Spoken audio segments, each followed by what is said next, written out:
Hi everyone, it's Fiona from Jiggy Wrigglers Bournemouth and Poole. Hope you've all had a nice day today and that you're all ready now for our bedtime story. Tonight I'm going to read The Snail and the Whale by Julia Donaldson. These are nice, these books, so I thought we'd give this one a try today. So have you brushed your teeth, got your pyjamas on and got your snugglies ready? Right, okay, so get yourselves comfortable and we'll start our story. This is the tale of a tiny snail and a great big grey blue humpback whale. This is a rock as black as soot, and this is a snail with an itchy foot. The sea snail slithered all over the rock and gazed at the sea and the ships in the dock.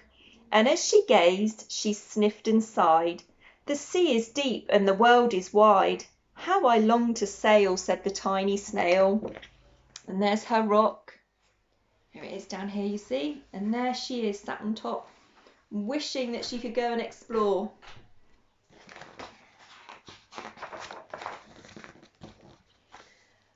These are the other snails in the flock, who all stuck tight to the smooth black rock, and said to the snail with the itchy foot, "Be quiet, don't wriggle, sit still, stay put." But the tiny sea snail sighed and sniffed, then cried, "I've got it, I'll hitch a lift."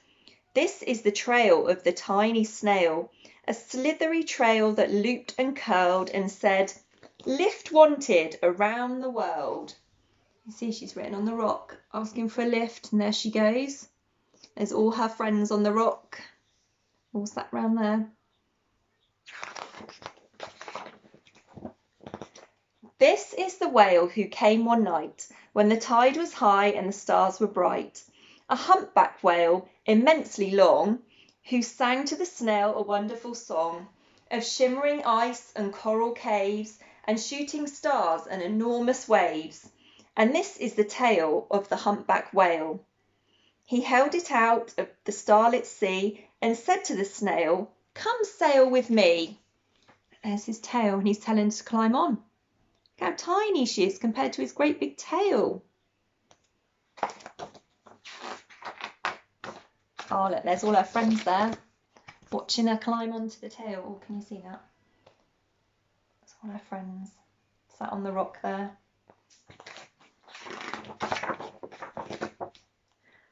This is the sea, so wild and free, that carried the whale and the snail on his tail to towering icebergs and far-off lands. Look at that, just about, see her there. With fiery mountains and golden sands.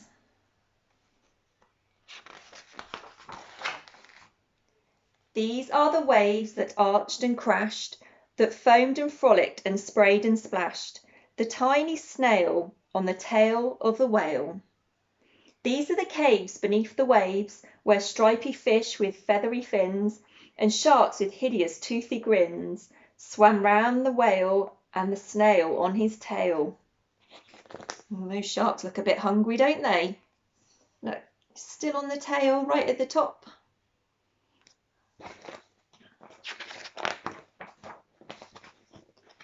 This is the sky, so vast and high, sometimes sunny and blue and warm, sometimes filled with a thunderstorm, with zigzag lighting, flashing and frightening the tiny snail on the tail of the whale.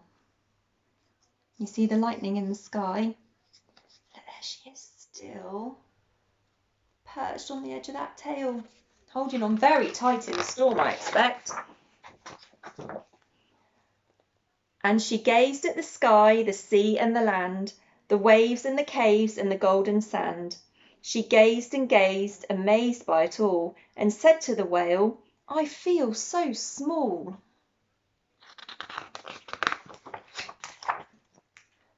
But then came the day the whale lost his way.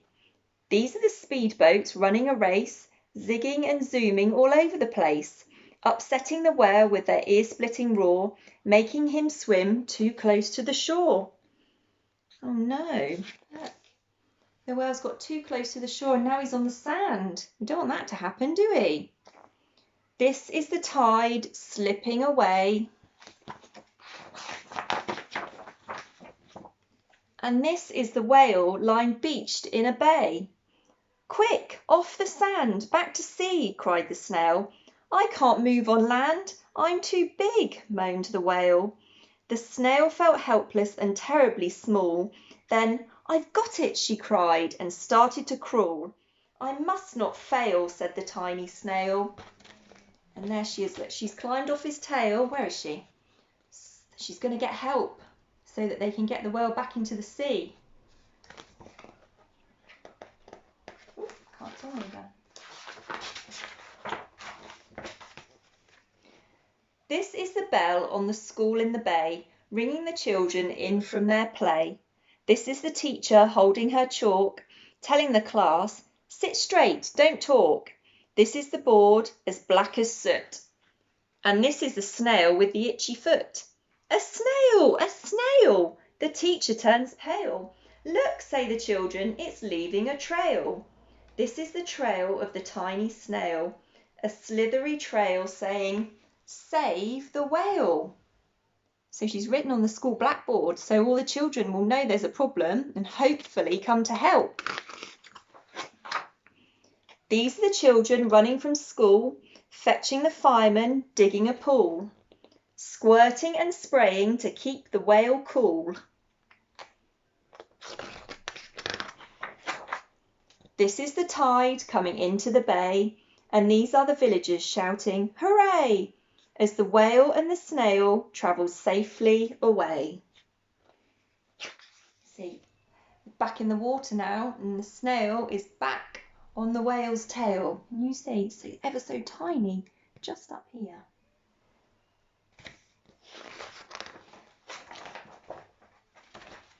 Back to the dock and the flock on the rock, who said, how time's flown, and haven't you grown?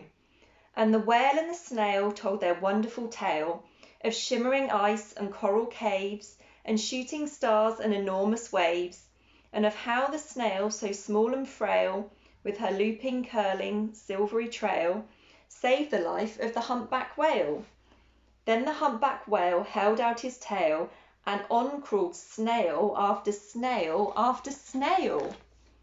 See, look, because they've heard about all the adventures the snail and the whale had together, all the other snails are climbing onto his tail now. All the friends that she left behind the first time. And they sang to the sea as they all set sail on the tail of the grey-blue humpback whale. So look, there they go. Can you see them? They're all there together, all going for an adventure this time. So I wonder where they'll go and what adventures they'll have together. Lots of fun, I expect. So that's the end. Nice ending. Lovely story, that one, isn't it? Hope you enjoyed it. And I hope you're now all ready for bed. So go and get under your covers and get all tucked in. And I will be back tomorrow with our craft that we're going to be making. It's a good one tomorrow. I think you're going to like it. It's dinosaur themed. Because on Friday, Louise is doing a dinosaur themed session for you all. So that will be good. So I'll see you tomorrow with our craft.